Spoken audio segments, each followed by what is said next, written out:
Welcome to episode 4 of the NCAER podcast series, and I'm really excited to have Martin Wolf with us today. Martin is one of the most influential and respected international economic commentators. When he speaks or writes, everyone in the economic and financial policy making pauses to listen to Martin or read what Martin has written. Martin's career spans over 35 years at the Financial Times London, and he's worked with the World Bank. He's also authored some amazing books like Why Globalization Works and the recent one, The Crisis of Democratic Capitalism. And both these books have sparked intense debates on the future of capitalism. Martin has a long-standing interest in India's economic development. He visits India regularly and attends prestigious events like the NCAER co-organized Neemrana Conference and the NCAER India Policy Forum. And while he's in India, he meets policymakers, the Indian media, academics, and others. His insights into India's growth trajectory are, to say the least, profound. And one of his notable columns in India was published in July 2023. In it, he discussed India's potential to sustain GDP growth and its position as a rising power, a rising great power, if I may say. Recently, a colleague of Martin at the Financial Times has aptly referred to him as a grand legend. Hello, Martin, and welcome to the NCAER podcast. It's great to speak with you again. I think we met last in July at the NCAER India Policy Forum. And so much has indeed changed, Martin, in just 90 plus days. There is a confluence of risks. Some people call it polycrisis. Risks are no longer just coexisting, but interacting, amplifying each other's effects and complicating solutions. And Martin, my policy-making friends, both in India and abroad, tell me that it is now becoming increasingly difficult for them to address each risk in isolation. And that's what some people call, that's leading to uncertainty or what called, quote unquote, multipolar uncertainty. So I hope you'll agree that the world in these 90 days has perhaps become more complicated, Martin. And there is absolutely no single model, method, or explanation for why things are happening the way they are. Do you see this somewhat similar from your vantage point? Well, I always react to comments like that by saying, well, is it really new? So I think I would say that if you look back in the past, there have been a lot of periods when geopolitics and geoeconomics have interacted intensely. So it was very difficult to separate economic problems from political problems, both domestically and globally.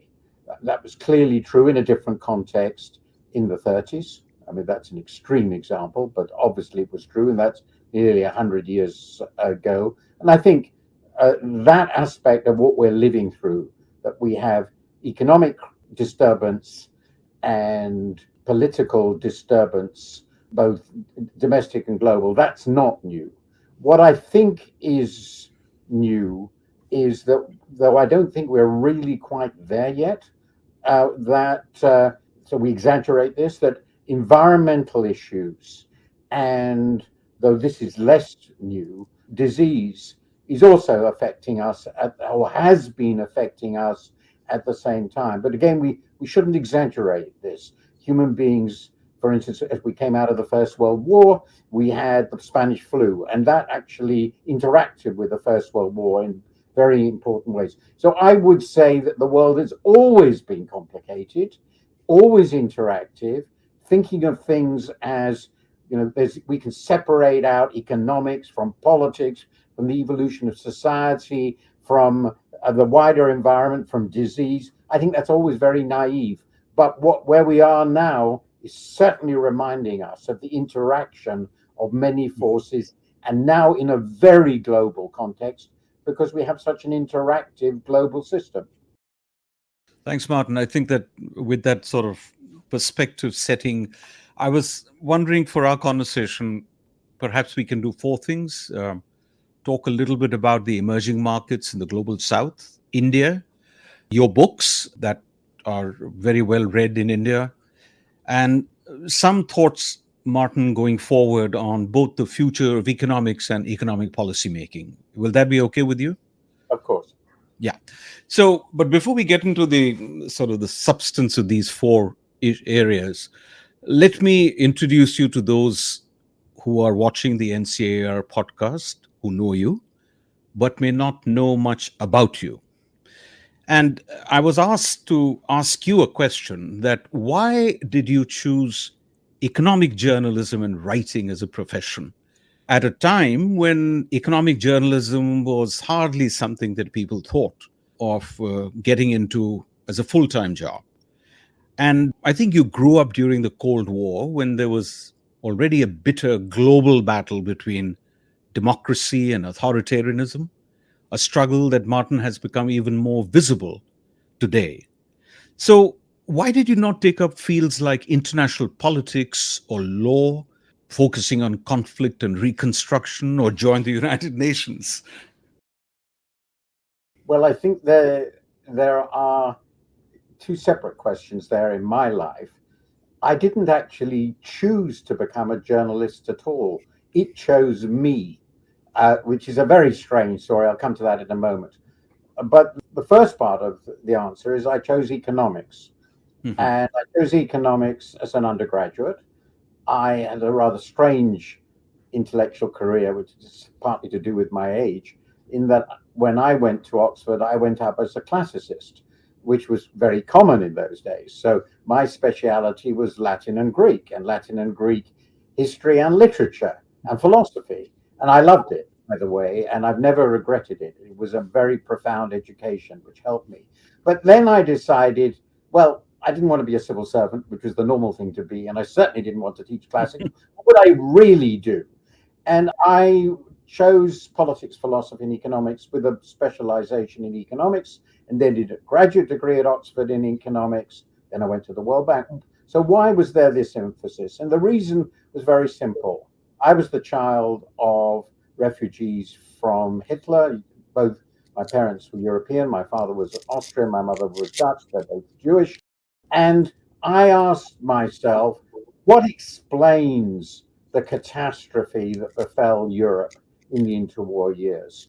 And my answer to that is obviously politics was important, but I could always study that myself. But a central part was the collapse of the economy. So I came to the view, and I was reminded of that in the post-war period when I grew up, that economics has an enormous amount to say about how societies perform, how legitimate their governments are in the modern world. So I wanted to understand economics, and I felt this was a subject that I could only understand by studying it properly, and I was lucky enough to be well taught. I did reasonably well at it, despite not being a real mathematician. I then decided to go into the World Bank because it seemed to me the best thing for an economist to do was to work on development, because it seemed to me the great challenge of our age. I still think that. And I was very happy doing that. Then I specialized in international trade. We'll come to that in a moment. So it was almost 20 years after I left Oxford, when I was actually 41, the blue. I was looking to decide what would I do next, because various reasons what I was doing had to end. I'd never wanted to be an academic. I didn't get excited about the idea of teaching forever. I didn't think I would be a truly original economist. Yeah, right. I never wanted to be a civil servant, and completely out of the blue, because I'd written quite a few pieces for him, the editor of the Financial Times asked me to join the Financial Times. And after a lot of thought, I decided that sounded wonderful and exciting. And that here I should perhaps point out, because which I haven't normally done, my father was a writer. He was a very distinguished foreign correspondent and columnist for German newspapers. His language was German because he was Austrian. My brother went into the BBC. So writing was very much part of my life. And I thought, Well, for an economist, not for a real writer, but for an economist, I'm quite a good writer. So why not give this a go and see how it went? I was rather nervous about it, but so I fell into journalism, and it has been a really wonderful life. First, fascinating, Martin, and thanks for sharing all those things. But surely you never thought, Martin, that you will then evolve into a commentator who is probably, if not the most, but one of the most respected voices today. And how are you then managing the spotlight on your views and analyses that you get whenever you write? And from the time that you found economics a very compelling area to get into, for the reasons you just explained, has your perspective on economics and economic policy making changed as you have evolved as a journalist? These are very big questions to answer in a short time. So when I joined the FT, I already joined at a very senior level, though anonymously, as a commentator. I was hired to be the chief leader writer. So I wrote the unsigned editorials. And the only more senior position in economics at the FT was that of the chief economics commentator, who was then a very, very famous man who since sadly died, Sir Samuel Britton. And I didn't think about replacing him, though I suspect that the people who hired me, the editor and deputy editor, were thinking about that. He was considerably older. But I was already doing quite senior commentary work. And the first thing I wanted to work out is, can I do this? And I found that with my economics and having, I think, a relatively good command of English and a relatively good command of just logic, I'd been very well taught, that I could express quite complicated ideas in a fairly compressed space.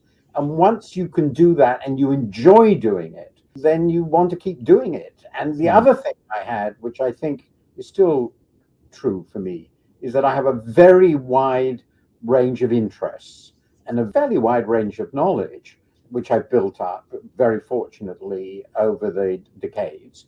So one of the things I've loved about what I've done is that I haven't had to specialize, which otherwise I would have had to do. That if I'm writing about, I don't know, trade policy this week, tomorrow it might be, next week it might be climate, or it might be the reform of the European Union, or it might even be a war. So the sheer variety of this is a wonderful challenge. It's very exciting. It is a tightrope walking act, of course it is, but it is very exciting, keeps you young. And so I'm continuing to do it even when I'm way beyond the age of retirement.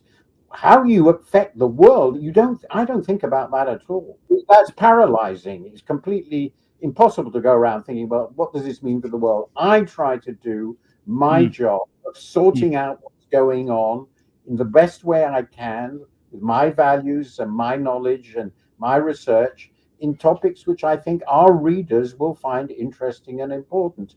And then it's for the rest of the world, and above all the editor, of course, to decide whether it's worth having me continue to do this. And it has so far, and that's why I'm doing it.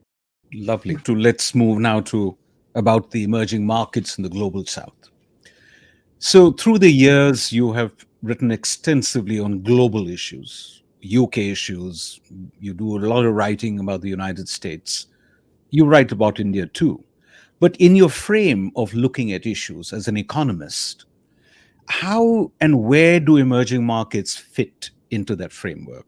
I mean, for 3 decades now, emerging markets, particularly in Asia, India included, have been described as rising, quote unquote, and yet they remain in that perpetual state. So, I mean, do you think that there would be a shift in this global economic power balance if the emerging markets fit into your global economic construct? And I have a specific question here, which I raised with Barry Eichengreen in my last podcast, where we discussed the dominance of the US dollar, because you have written a lot on global imbalances, financial imbalances, and that does impact exchange rates and emerging markets. And I mean, some people argue that as long as dollar remains what it is, the emerging markets have no other option but just to be takers in the, in global trade. So, I mean, will this sort of north-south divide persist, Martin, or you see potential for it closing sooner than later? Well, I have rather heterodox views on currencies. I think we tend to exaggerate the importance of which currency happens to be the most widely used international currency at any particular time. And there are many other sources of power and influence than which currency people use. And I'm actually one of those people who think that often having an international currency can even be a source of weakness. I'm influenced by in that, of course, like many British economists, with the post-war experience of sterling, which was clearly in rapid decline, and it mainly generated currency crises for the UK, and not any sort of global influence. But I'll come to that later because I think that's a controversial statement, but I think people are far too concerned with whether their currency is an international currency or not. But how do I look at this? First, as I said already, I spent the first 10 years of my professional life at the World Bank, and I went there because I had been persuaded by some of my teachers at Oxford, and also a former Oxford fellow who was a very dear friend of mine, the late David Henderson, who was head of the economics department at the World Bank when I was there. And I went there because I thought development is really, really important. And that 10 years working with brilliant people from all over the world, which I could never have done in any other way, making lifelong friends, particularly Indian friends, and working, particularly as I did, I worked on Korea, I worked on Indonesia, I worked on Africa, I worked on India, as you rightly say, and I worked on world trade. This just gave me a sense of the world and what's going on in the world, which, however shallow, was obviously enormously much deeper than it would have been otherwise. So I've got, I think, in my bones, as a result of that, some idea what's going on in the wider world. And the second thing that interests me is, and you've got this, it's obvious that there are countries that are emerging. There is an enormous shift in global economic activity, and as a result of that, also global economic power towards what is now called the global south. I don't know whether that's the ideal phrase, but let's stick with it for the moment. And the relative power economically of the old developed countries has clearly been in decline on almost any measure you want to use over this period. They have a very great residual influence because they're still technologically quite advanced. They're rich. They are still, on the whole, the richest countries in the world, but their relative economic weight has declined. China is unquestionably now on by most standards, a superpower. India is rising. So this is a new world. But the final point I would make, which I am also very aware of, which is very helpful from my background in the World Bank and subsequent thinking, is that, of course, what we call the global south is unbelievably heterogeneous. Some countries are genuinely developing rapidly and transforming. China was a great example. India is doing pretty well now. But others, alas, much of sub-Saharan Africa, have not experienced comparable success. Or, strangely, looking back 40 years ago, we would not have expected South America. So it's very varied in performance, very varied. Some regions are in terrible difficulty and some are booming. Obviously, most of the booming economies since the Second World War really have been in Asia. And this rise of Asia is fairly general. And but of course, Asia, as I've argued, I'm very controversially, I wrote a column a little while ago which said essentially there's no such thing as Asia. It's a geographical expression. It has no political meaning. So one has to understand the world balance of power is changing in a profound way. But the result is not that there is some new power that will take over from the old powers. It's just a world that is more multipolar in a terribly complicated way. And then you have a phenomenon in which you can see, take India, a very important rising power. Well, on some things, it's against the West, Yeah. as it were, and other things it's with the West, and it's certainly not with China. And so it's complicated. And I think I have some sense, enough sense from my background of the complexity of this new world we're moving into. And it's certainly not going to be one run by something that we can call the global south. Excellent. I mean, Martin, underpinning all this in your writings, I have read that you've been very vocal about global economic inequality. You have highlighted the unique challenges facing developing economies, something you just mentioned. I was in a conversation with Shekhar Iyer, who's at Bruegel and Johns Hopkins. He believes that global inequality has fallen sharply over the last few decades, primarily because of the economic rise of India and China. But then, if I recall, what he also says is that the quantitative impact of this improvement in the income distribution between countries outweighs the increase in inequality within Western countries. So the question I had was that I'm trying to sort of link this global inequality issue with what you just said and India's sort of stronger push for South-South cooperation on trade and let's take charge on our own, take a collective approach towards trying to lift up and to reduce these inequalities through all kinds of cooperative mechanisms between the developing countries rather than what the arrangement or the expectation have been so far. So do you think that push that India is giving on a stronger South-South cooperation for a more collective approach, for more market access through that mechanism, etc., will help in trying to reduce some of the concerns on global inequality that you have been writing about?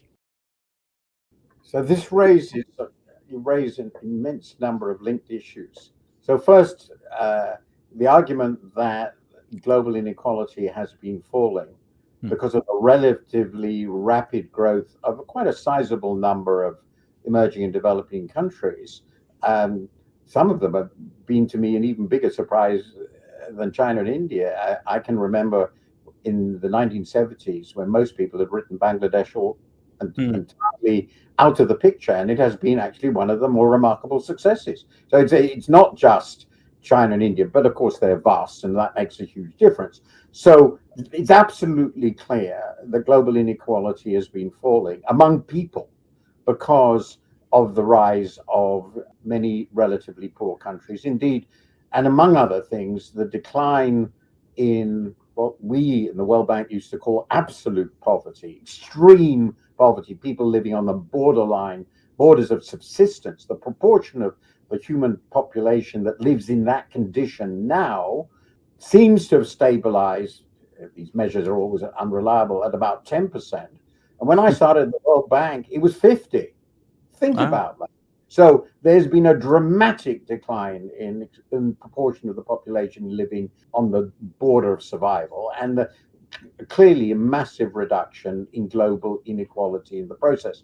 Now, this has been associated with, I'm not persuaded it's a powerful causal factor, but associated with rising inequality in a lot of countries, including actually China. I'm quite clear about the data on India, so I'm not going to get into whether India is more unequal now than it was 20 or 30 years ago. You might well have a stronger view, but there's no question there's been rising inequality in many countries, and that creates political problems, and political problems in remaining open and remaining democratic. So my most recent book argues that these increases in inequality are one reason, there are others, why our politics have become so fraught. Now, finally, you ask, well, how should developing and emerging countries broadly respond to the protectionist backlash that you're getting from developed countries, particularly the US, more the US than Europe? I think partly because the US doesn't provide a very good safety net. It's one of the advantages of Europeans. They have disadvantages, but they do provide better safety nets. So it's mainly immigration that concerns them, not trade. Trade is not actually a big issue in Europe. It's a very big issue in America. Now, my general answer has always been you should exploit all the opportunities that are available to you. I'm not persuaded that the US is a lost cause for most developing countries as a market. It depends a lot on the results of the election. But for China, it pretty clearly is. So China has to adapt. That it has to adapt its policies, and that's going to create a problem. But I'm not persuaded that. I mean, I have nothing against if the global South decides to liberalize trade internally, to pursue trade-oriented policies without liberalizing vis-a-vis the developed countries. I would have no great problem with that. But I think actually it's going to be very, very difficult to agree that sort of package, because in all massive trade liberalization exercises, there's always had to be a leader. This is a point that the great Charles Kindleberger made a long time. You need a leader on both the monetary and the trade side. And it seems to me one of the problems that is actually the global South doesn't actually have a leader. China is clearly the biggest player, but as I've already hinted, my very strong sense is India is not prepared to follow China's leadership. And at the same time, lots of countries, I don't want to be invidious, even neighbors of yours are not going to be all that keen on following your leadership. So I tend to think that I'd love to see the South doing what you describe. I think it would make lots of sense. But I'm not really sure that the world is ready for Indian leadership, and I'm not sure the world is ready for Chinese leadership either, which is why I still think the least bad arrangements are reformed global ones. But that may be naive, and the truth may be we can't make progress at all in the sort of global liberalizing efforts that I would like to see.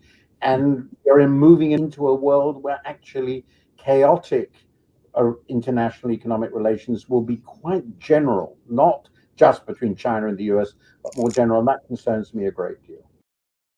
I'm with you, Martin. Personally, also the view that we have to bring it all back into some kind of a multilateralism and then sort out the issues that a lot of people are now bringing in statecraft and all that stuff. Let's go to India. A few things on that. Look, you said that you began your professional life more or less at a time which I would call a pivotal period in India's economic transformation. You know, the proverbial Hindu rate of growth was the one that we used to say, but that was also the time when you started your innings that, in people that you know well in the policymaking circles in India and some of the eminent academics in UK of Indian origin. I think they were the ones who started bringing in the intellectual heft in changes needed. And in 1982, and correct me if I'm wrong, I think it was your first book, you wrote India's Exports for the World Bank. And I, by the way, sorry to personalize this, but I had just started my career in India at the Reserve Bank. And I still remember those were not the days of Google or internet that we could simply download a PDF version of Martin Wolf's book.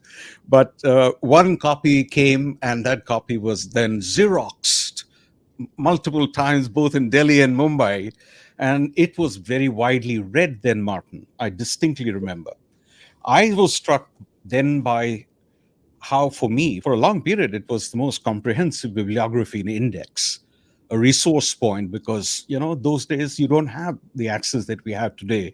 And credit goes to you, Martin, for thoroughness at that time. The question is really that if you were to rewrite that book in whatever construct you want, how do you think has India's role in the global economy evolved since 1980s? I think this is a book that William Durnpel has just written about ancient routes, Silk Route, and all that. I mean, India was always a part of the global trade channel for historically. And then came a period when, there was a blackout for several centuries, and you come and you look at India's exports. How has that changed? Martin, when you were answering that, now currently there are what I would call two camps. There is a camp which says, who are very critical of India's growth story, and they continue pointing out deep-rooted structural issues, complex bureaucracy, state-level inequalities within the country. And then there are the optimists who acknowledge the challenges of job creation, for example, or inequality, but they also point out the problems of scale. I mean, India is not a small country. We are talking about a billion plus. And the fact that India has ridden the worst of periods well, and they're seeing the digital revolution, the demographics, the rapid urbanization as solid growth figures. So the story is, Martin, go back to 82 and try to extrapolate from there and tell us and our listeners how should they look at where India is today and what it has gone through. Well, this question invites an hour-long answer at least. Indeed. I've thought about this so much, and apart from the US and UK, I mean, I haven't thought as much about any other economy as I have about India over my lifetime. It's a strange relationship in a way for an outsider who hasn't even lived there for any lengthy period. I think it's very important to go back to what I started with. So I started the work on this, or thinking about this, actually 10 years before that. I joined the India division of the World Bank as the senior divisional economist. I was very young. I was only 27. And India was our biggest borrower because China was not a borrower. So it was a great honor to do this. And if I remember correctly, I started in early 74, something like that. And it was just before the oil shock. And I read a lot about it and I visited. And then the oil shock happened. And this is very, very important. The price of oil quadrupled, roughly.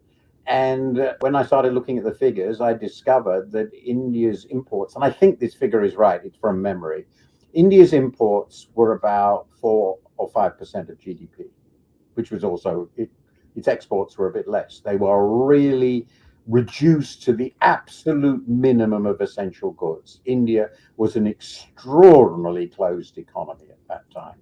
It was also, as you could say, caught in what was then called the Hindu rate of growth, which, if I remember correctly, was a phrase invented by my dear friend Raj Krishna, whom I adored. I thought he was one of the most wonderful people I've ever met, and now, of course, alas, dead.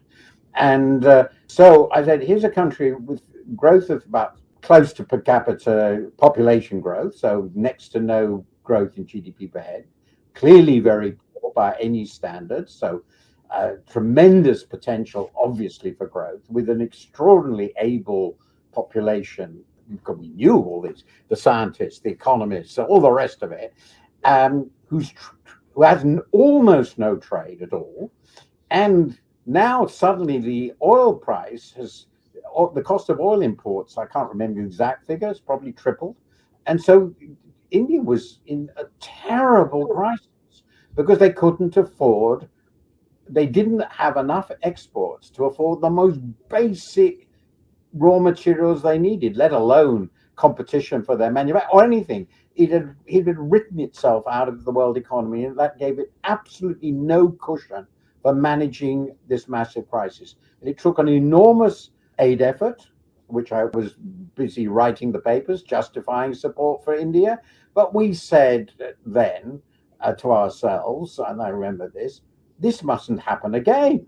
This is ridiculous. India has to accelerate its openness into the world economy. It has to have a appreciable cushion so that it can cope with crises of this kind, which means export ratios and trade ratios have to multiply. That will generate real competition for Indian manufacturers who were showing next to no signs of productivity growth. I mean, the figures were dismal.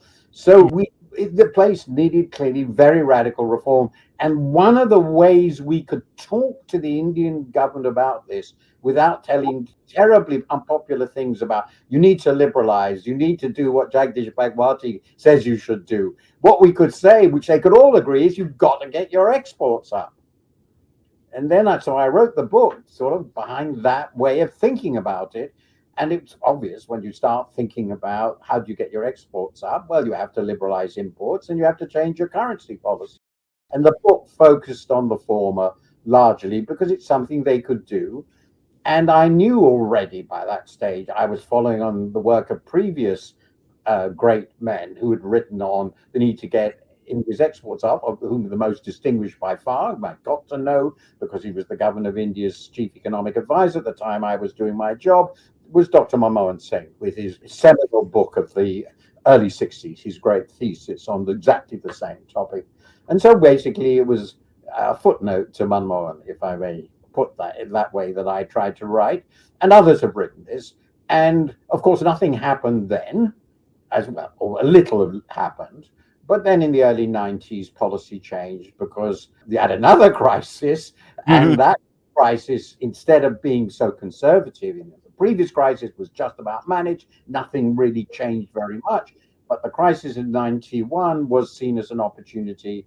And Manmohan, with my very dear friend Montek Singh Ahluwalia and Shankaracharya, both colleagues of mine and dear friends from the World Bank, saw the opportunity to change India's policies decisively in the direction that I thought was necessary, to give it the cushion, give it the dynamism. And to my mind, given all the problems of policy making in your huge, complex country, it's been a spectacular success. So as to the pessimists and the optimists, my position is it is absolutely clear that on it, when you visit India, when you look at the figures, when you look on everything, that things have improved measurably over the last 30 years with this bipartisan orientation towards liberalization. I think the BJP government of the late 90s, early 2000s was really very good. And it has transformed India. But of course, I would also argue that India can still do better. I feel one should always not encourage complacency. India still has problems that you list, and that's all obvious. But I think this was why I wrote this book, how it came out of World Bank work, and what we were trying to do. I do feel, very final point, if the Indian government had accepted our advice in the mid-90s, mid-70s, instead of the early 90s, it would look now like China. And that's a lost opportunity. And that was really infuriated me because I've always believed that India had the capacity to generate perhaps 10% a year, but 8% a year or so growth for generations. And if it had started in the early 70s instead of the early 90s, you'd be 20 years ahead. And just think what a difference that would make. I agree, Martin. I mean, effective and good policies have a moment in time, and if you don't do it, then it gets too late and you lose out. The Indira Gandhi government was unfortunately very economically conservative and not very economically imaginative. San Rajiv was better, but he didn't do it. Perhaps he couldn't have. It took the crisis. And the government of Narasimha Rao and Manmohan did it. They wasted 20 years. Martin, you mentioned this, and those who are looking at India's future point this out as one of its biggest assets at the moment, which is the youthful population. A lot of people say it's the primary advantage, not just the number of young, but also the basic stock. You know this well, close to about 27% of global population between 18 and 35 now reside in India. And about 18 to 20% of the world's working age population, which is a very significant part of the worldwide labor force, is now Indian. Now, as the advanced economies and China are beginning to grapple with aging workforces, clearly the global labor market will change. The demographic profile of the global labor market will change. Now, is that, in your view, going to be a plus? Because a lot of people believe that, we are young and there's so many young Indians, therefore it should be a good asset. So will it be a plus for India or pose a challenge? And the reason being that you probably are reading this big debate going on that the pessimists are arguing that India's growth story has been jobless and that we have the number of the workforce, but basically they need to be retooled or skilled, and they deserve more formal, high quality jobs. Obviously, in India, always there is the other side of the story, countering the narrative of jobless growth. So, what is your view? I mean, how do you see this demographic, the youthful population factor from an economic point of view? So I have to make a sort of footnote comment, which is that I find my understanding of the data underlying these debates is inadequate. My understanding of the data is that I don't understand enough about their quality and how they are to be interpreted to decide which of these sides is right. My strong sense is that both are right. That is to say, the economy is certainly growing, and in the process, it's generating employment opportunities. That is true. And second, an astonishingly high proportion of these are in the informal sector, as opposed to the formal sector. And it's very difficult to know really what's going on with these jobs. And a lot of these jobs appear to be pretty unproductive in terms of both the incomes they generate and their ability to use such skills as India has generated. So there are a lot of people with some qualifications who don't seem to be doing things that are commensurate with those qualifications. So, and then the question is, which is this an opportunity or a challenge? Where and the answer is obviously it's both. I mean, it's to say you have a very large number of young people, probably not as well educated as you would want them to be. There's another huge debate about the quality of the Indian labor force outside the very famous Indian Institutes of Technology and so forth. But there is an argument that actually much of the labor force is really very, very poorly qualified when you look carefully at it. But on the other hand, labor forces can improve. And there's a lot of literature that it shows that if people really demand skilled workers, actually it's surprising that how they can be developed if you've got motivated young people. So it may not be a binding constraint. So there are opportunities here, but there's also the challenge of generating labor intensive growth.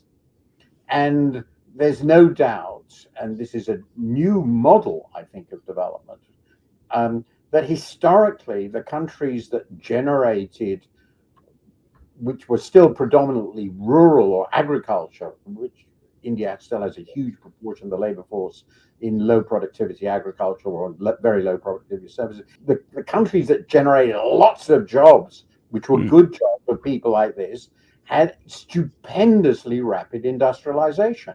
And that's true for China. And India, on the statistics, has not.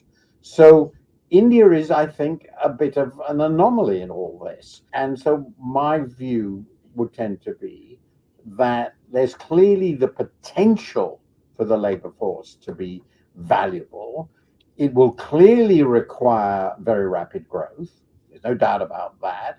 And I suspect that will have to include pretty rapid growth of labor intensive manufacturing. It can't just be services. And it's not clear yet to me that that's what's going to happen. So, and it will depend a lot on the policies that are now undertaken and how successful they are. But I would agree with you that if there is the right policy and growth is maintained at 8% or so, with the population growth slowing, then I think there's a pretty good chance it will generate lots of employment. This youthful population will be a windfall and it will be usable. But if, on the other hand, that doesn't happen, it could blow up. I mean, if you've got vast numbers of young people who feel there aren't good opportunities for them, I mean, that's not a good situation to be socially and politically. And there are clearly parts of India where things are not going so well. So challenge and opportunity. Absolutely. I fully agree. And I also fully endorse the point you made at the beginning that, you said with all humility that your understanding is probably not that complete in the absence of data, good data. And I think that still is very much the problem that I also have, that I don't know what the baseline here ought to be for us to start treating this as a positive or a negative. Lots of people say need to be reskilled. I don't even know how the skill demand determination is being made. We don't know how in tier 2, tier 3 rural areas, the young of India, because of this population, youthful population, a large swath is not living in Delhi or Hyderabad or Chennai. They're living in parts of India where, we just need to understand what their expectations are and what is it that they need before. So I'm fully with you, Martin, that at this point in time it seems to me at least more of a challenge. But you are dead right that if only we could see good policies coming in quick and fast, then this could become a very potent asset for India's future. That takes me to a non-people factor. You have met Nandan Nilekani, the key architect of India's digital transformation, I believe, and he is also the chairperson of NCAER. You know that he is very, very optimistic about technology driving India's future growth. And he believes that this could be a way to sort of bridge the discussion we were having on, the youth of India and the skilling to the restiveness of India and India's potential. And he's sort of obviously, benching himself on UPI, Aadhaar, the India stack as enablers of growth, jobs, inclusion, innovation. How do you see it? And I have a specific thing here, not so much as a digital tech person, but I'm really looking here at a more vibrant democracy that India will grow to be, because it's not just economic growth, but I think the democratic roots will only become stronger, my view.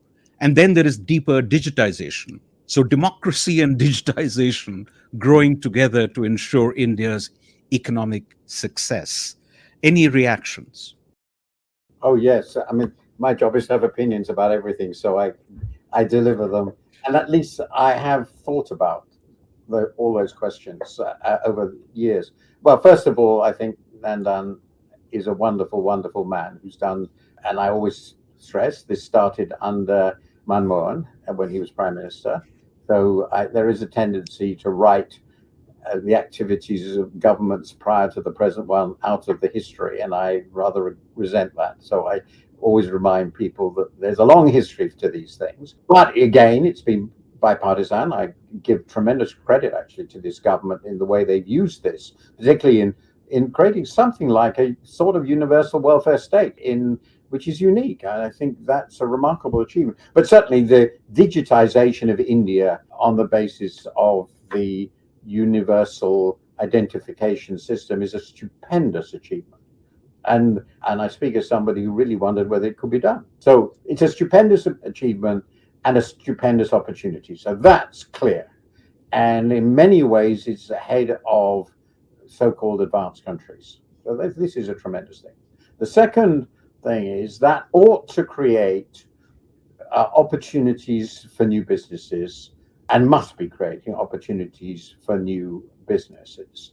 What those new businesses do and the sort of incomes they generate in the process is obviously crucial.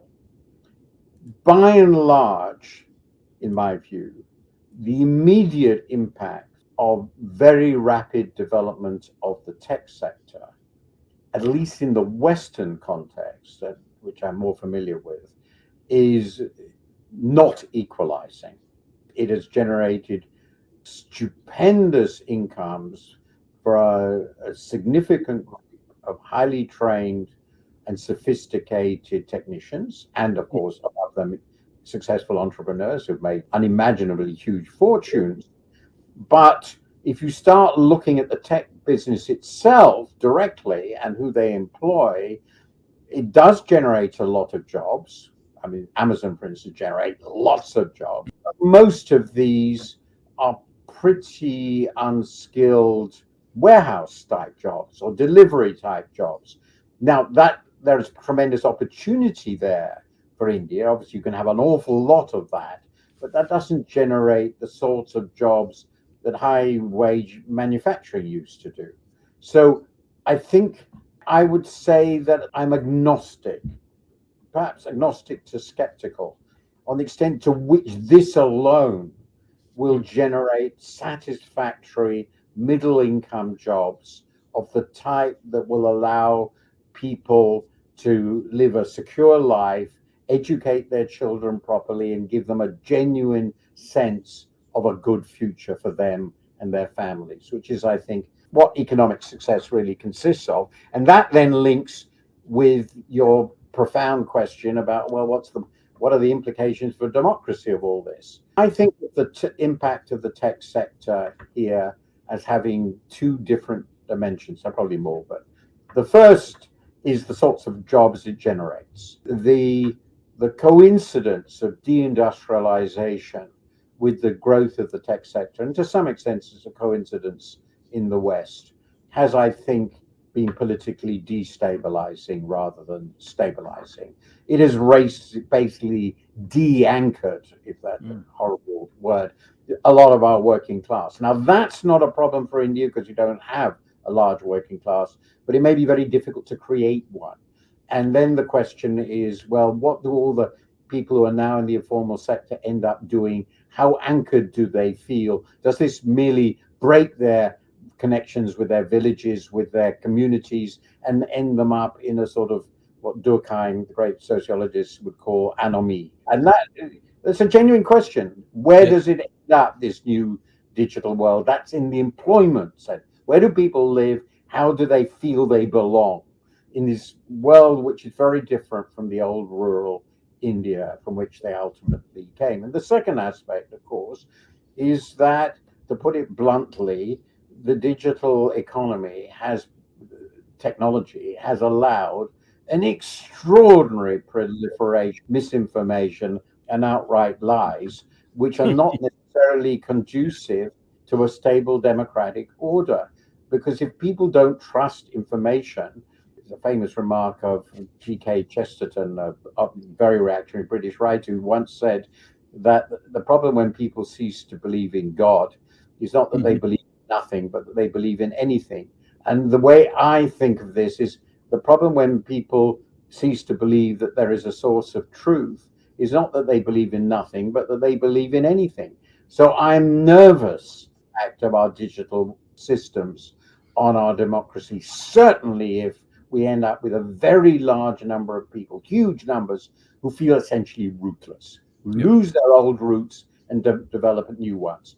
And for India, I don't think I need to go through the potential risks of that becoming more general in terms of communal relations, in terms of issues relating to social and religious relationships in the country, and the sheer complexity of this monstrously large country with all the changes that it's undergoing. Martin, that sort of is a good bridge for me to get to your most recent book, The Crisis of Democratic Capitalism. I think there you have explored some of these things, and you have also explored how liberal democracies are under threat in today's globalized world. And I'm linking it up because I think digitization, in a sense, becomes sort of an instrument of capitalism, but at the same time, it impacts the democratic fervor. So you interviewed Anne Applebaum the other day in your podcast series, which, by the way, congratulations, I really enjoyed them, for Financial Times. And I believe she had said that we are living in a moment when the global battle between democracy and authoritarianism has become starkly visible. Question is, do you believe that the same crisis you discuss in advanced democracies are beginning to manifest in developing economies or developing markets? And how concerned are you about what might happen to them in this whole crisis of democratic capitalism? Or are they going to be, again, it's the democratic capitalism problem in the United States, biggest economy, and so on? Are the emerging markets, developing economies, again, going to be a taker in this? Well, I think politically people are never really just takers. Even small countries can choose their own way. Look at North Korea. It's amazing. It has survived, as it were. I think that what I've described is global. And it's pretty obvious from any of the standard reports and analyses that from a high point in the 90s, after the fall of the Soviet Union, what I would call liberal democracy, law-governed, rules-governed democracy, entrenched rights, has been somewhat in the retreat in both high income and middle and low income countries. I mean, it's very, very clear.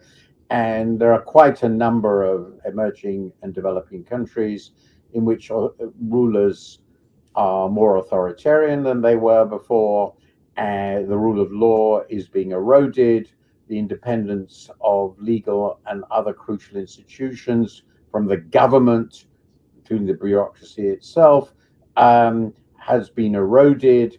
And all these are signs of a move towards what my colleague Gideon Rachman calls strongman rule, or I would call autocratic rule. And I think it's pretty clear that that's not exactly absent, or some of that is not absent in countries which have vibrant electoral systems like India. You can have vibrant electoral systems, but in other ways, freedom is being eroded, freedom in the media, and so forth. This is partly because of the opportunities created by new media to spread messages. I think that's important. But it is also true the new media provide a countervailing force, which is it's very difficult unless you're China to monopolize information completely. And going as far as China requires an enormous effort. And that sort of party structure is fortunately now very, very, very, very rare. But I think the future of democracy is liberal democracy is now threatened in two ways. A very large proportion of populations don't think democracy really is very valuable for them and are very angry about their positions in societies and about other groups in societies against whom they have to some extent be mobilized, and they want something done about this. And often what that tends to mean is they want a strong man, an autocratic leader to do it for them. And you can see that all over the world. And the second point is it is clearly true that it has become really hard to gatekeep truth, if that's the right way of putting it, to confront sophisticated falsehoods with the truth sufficiently quickly and effectively to make people sort of have a shared view of what's going on in the world. And when you don't have a shared view of what's going on in the world, then you can invent anything, and people do. So I am very concerned about the stability of democratic order. And I think on democracy hangs many, many unbelievably valuable human freedoms. Let me just go back to a period of Indian history, which I remember very well, the emergency. I was working on India during the emergency in the 70s, so I don't need to talk about contemporary history. And it was obvious terrible things were done. And they were done because the political leaders were not actually effectively accountable to the people. I'm a passionate believer in that basic principle that they should be. Martin, thanks for that one. I think it's very important, both as a reminder as well as what, as other developing countries watch each other, their peer group, then some of these things become extremely important.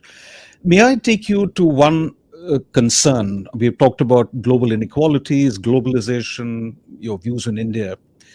But one glue or the lubricant for emerging markets' future is finance, money, capital markets, monetary policy. And I think I always go back to the two books that you wrote in 2008 and 2014, which probably people may have forgotten. I have not. These are the books that came out from you just before or at the time of the global crisis, Fixing Global Finance. And the other one was a fascinating title you gave, The Shifts and the Shock, What We Have Learned and Have Still to Learn from the Financial Crisis. I do not know to what extent in your current framing of issues you have linked that knowledge and viewpoint into, say, future of democracy or democratic capitalism or not. But you did highlight the critical relationship in these two books between global imbalances and crisis, if we have to, and how to sort of restore economic balance. And the latest IMF external balance assessment has pointed out, this came out just a couple of months back, excess global current account imbalances remain broadly unchanged. And the IMF has called for collective international action to reduce these global imbalances. Now, you know that on climate change, there is a huge clamoring of resources for sustainable development goals. There is a huge call for resources. We then are talking about resources needed for reconstruction whenever the wars finish, the two ones going on. The call on resources at a global level is massive. And then we have this problem of imbalances.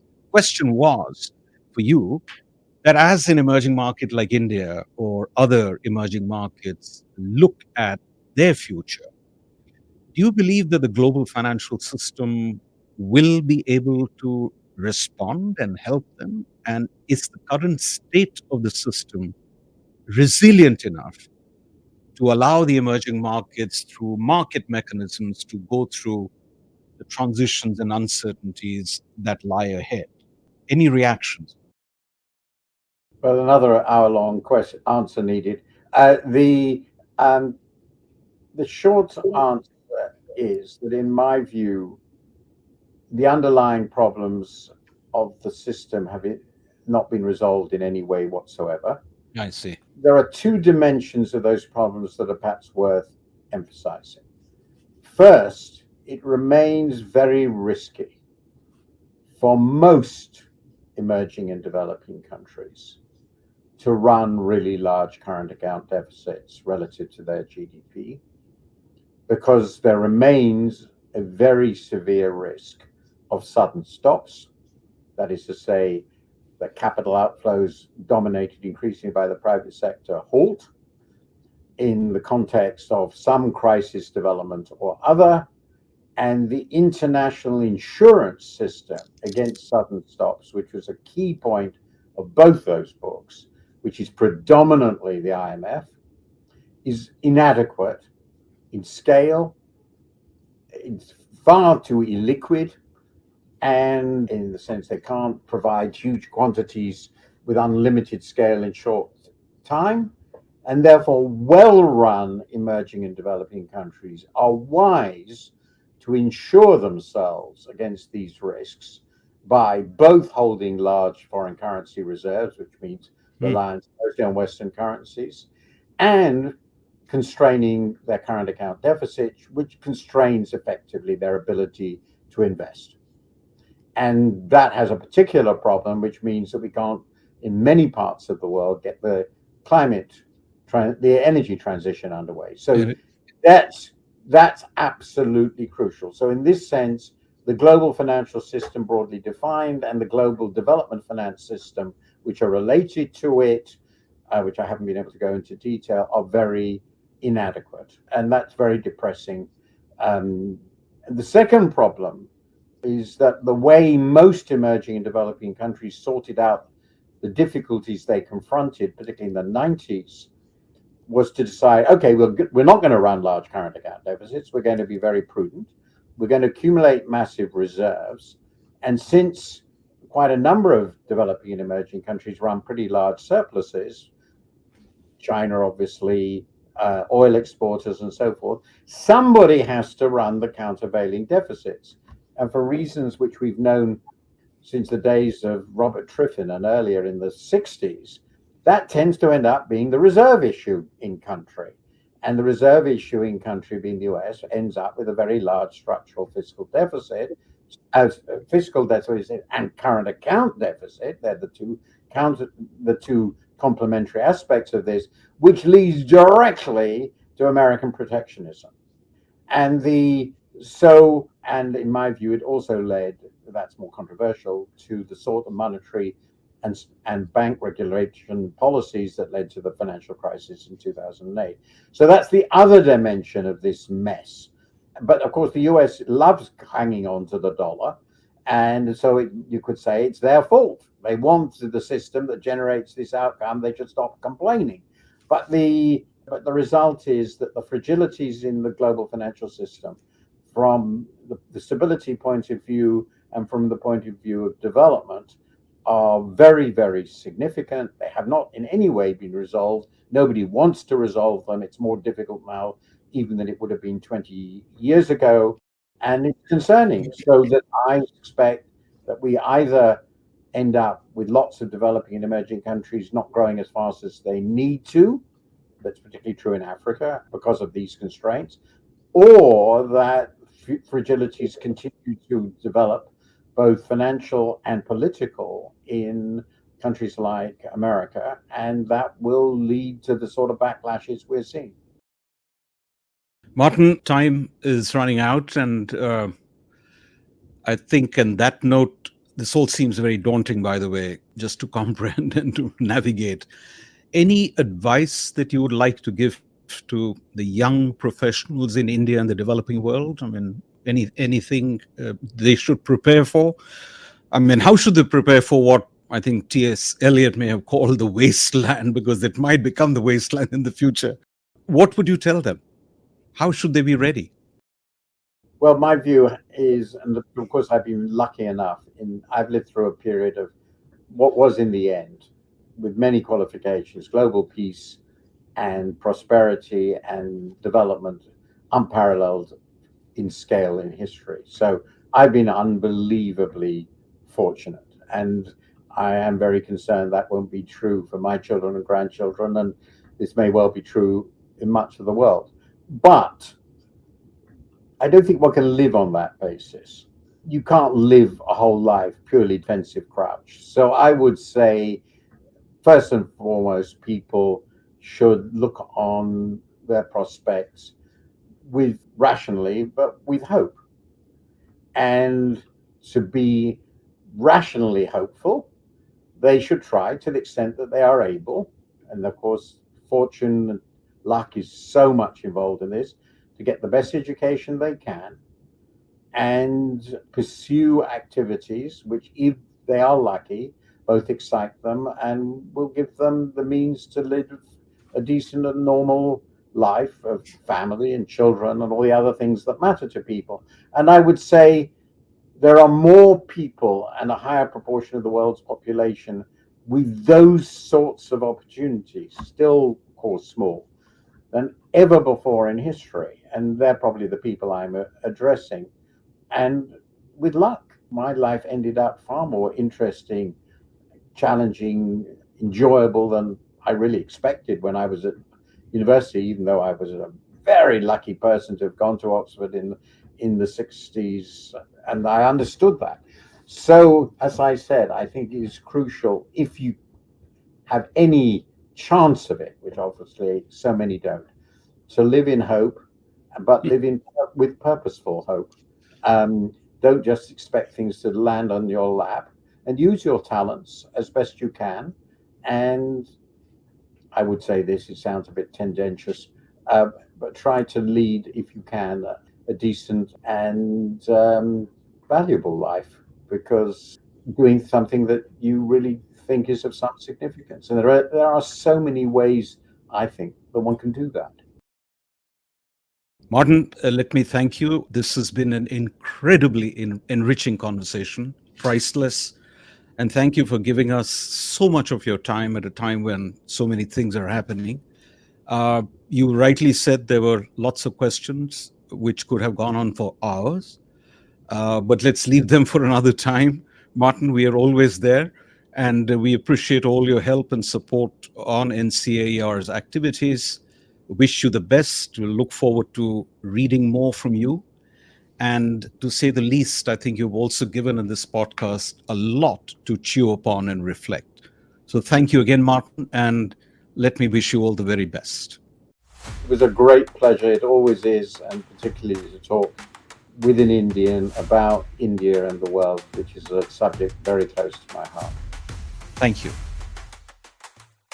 On a final note, your participation and feedback are vital to a shared learning journey. Please email us at info@ncaer.org with any questions or requests for further clarification. We will do our best to respond promptly, and if needed, I'll be delighted to chat with you.